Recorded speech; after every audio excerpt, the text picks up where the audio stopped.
Assalamualaikum, selamat pagi. Ringkas TVS bersama saya, Celestia Safian. Kerajaan Gabungan Parti Sarawak GPS akan meneruskan bantuan tahunan kepada 14 buah sekolah menengah persendirian Cina di seluruh Sarawak.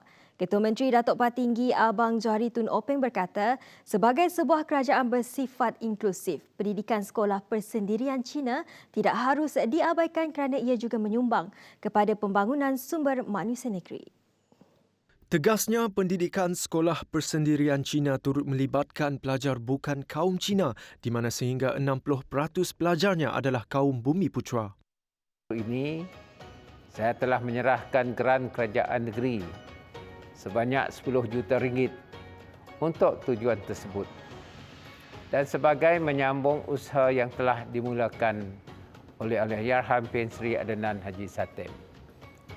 Selain itu, kerajaan negeri juga memberi bantuan kepada sekolah-sekolah rendah Cina di mana sehingga 60% pelajarnya adalah kaum Bumi Putra. Sementara itu, berhubung pilihan raya negeri, Abang Johari berkata kerajaan GPS menaruh penuh kepercayaan kepada Yang di-Pertuan Agong supaya pilihan raya negeri boleh diadakan mengikut lunas-lunas perlembagaan negeri tanpa menjejaskan keselamatan rakyat. Walau bagaimanapun, kerajaan GPS menaruh penuh kepercayaan kepada kebijaksanaan Yang di-Pertuan Agong supaya pilihan raya negeri boleh diadakan mengikut lunas-lunas perlembagaan negeri tanpa menjejaskan keselamatan rakyat.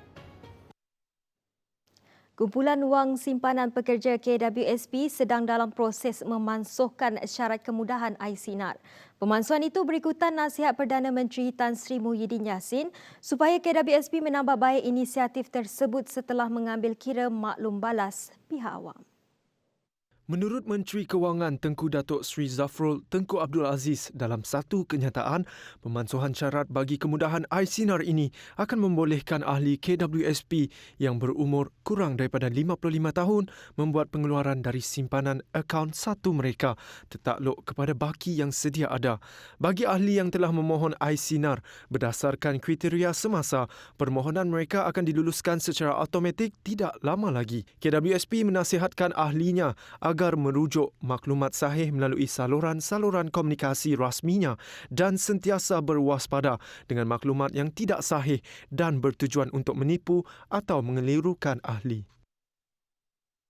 Menteri Kebajikan, Kesejahteraan Ekonomi Wanita, Keluarga dan Pembangunan Kanak-kanak Datuk Seri Fatimah Abdullah berkata, pelaksanaan Perintah Kawalan Pergerakan PKP yang mula dilaksanakan sejak Mac tahun lalu sedikit sebanyak telah mendedahkan golongan wanita kepada kes keganasan rumah tangga. Terdapat peningkatan jelas dalam statistik kes berkenaan bagi bulan yang sama tahun ini berbanding tahun lalu. Fatimah berkata lagi, pelaksanaan PKP terbabit juga menyebabkan perkhidmatan sokongan bagi membantu wanita-wanita ini turut tersekat atau tidak sampai kepada golongan wanita yang memerlukan ini. Pelaksanaan PKP tersebut juga memberikan bebanan tanggungjawab yang lebih, khususnya dalam menguruskan institusi keluarga selain perlu memantau aktiviti anak-anak mereka yang terlibat dengan sesi pembelajaran dalam talian. Fatimah berkata bagi menangani masalah tersebut, kerajaan perlu mengambil kira penyelesaian dengan memperkasakan kumpulan sokongan kepada golongan tersebut dengan menggubal dasar yang menjurus dan memberikan fokus kepada keperluan unik golongan terbabit. Ia dengan menilai semula sistem kebajikan kebangsaan untuk mencari kaedah memperkasakan sistem tersebut menjadikan ia lebih telus dan mudah diakses oleh golongan yang memerlukan. Seramai 315 hingga 450 sukarelawan berumur 60 tahun dan ke atas diperlukan untuk menyertai kajian klinikal fasa 3 vaksin COVID-19.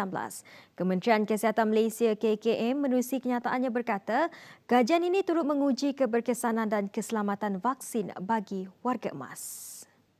Warga emas yang berminat boleh menghubungi 9 buah hospital yang terlibat iaitu Hospital Ampang, Hospital Umum Sarawak, Hospital Pulau Pinang, Hospital Seberang Jaya, Hospital Sultanah Bahiyah, Hospital Raja Permaisuri Bainun, Hospital Taiping, Hospital Sungai Buloh dan Hospital Abdul Halim. Untuk makluman, kajian ini merupakan kerjasama antara KKM dan Institut Perubatan Biologi serta Akademi Sains dan Perubatan China. Seramai 29 penjawat awam Sarawak menjadi kumpulan pertama menjalani program latihan kemahiran mengenai pemodelan maklumat bangunan BIM. Program pemodelan digital yang diterima pakai secara global untuk projek pembinaan itu dianjurkan Lembaga Multimedia Sarawak SMA dengan kerjasama agensi kerajaan lain. Pengurus Besar SMA Dr. Zaidi Razak pihaknya komited untuk melaksanakan inisiatif latihan semula bagi mengukuhkan urus tadbir dan penyampaian perkhidmatan digital yang cemerlang.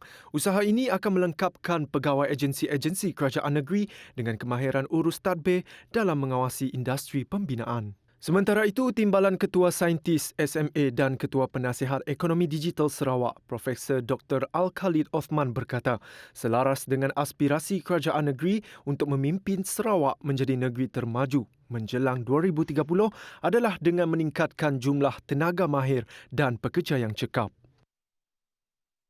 Penggiat seni tanah air terus dibantu apabila kerajaan menerusi agensinya Perbadanan Kemajuan Filem Nasional Malaysia FINAS menyuntik dana sebanyak RM20,985,000.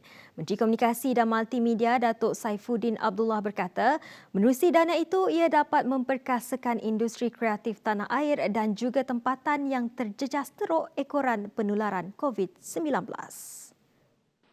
Untuk kita pertamanya memperkasa semula industri kreatif yang banyak terhenti dan terganggu akibat daripada pandemik COVID-19.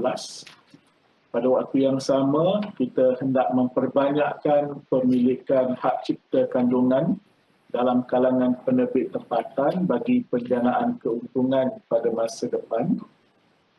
Dan yang ketiga ialah menjana semula industri kreatif tanah air melalui kerjasama antara pihak swasta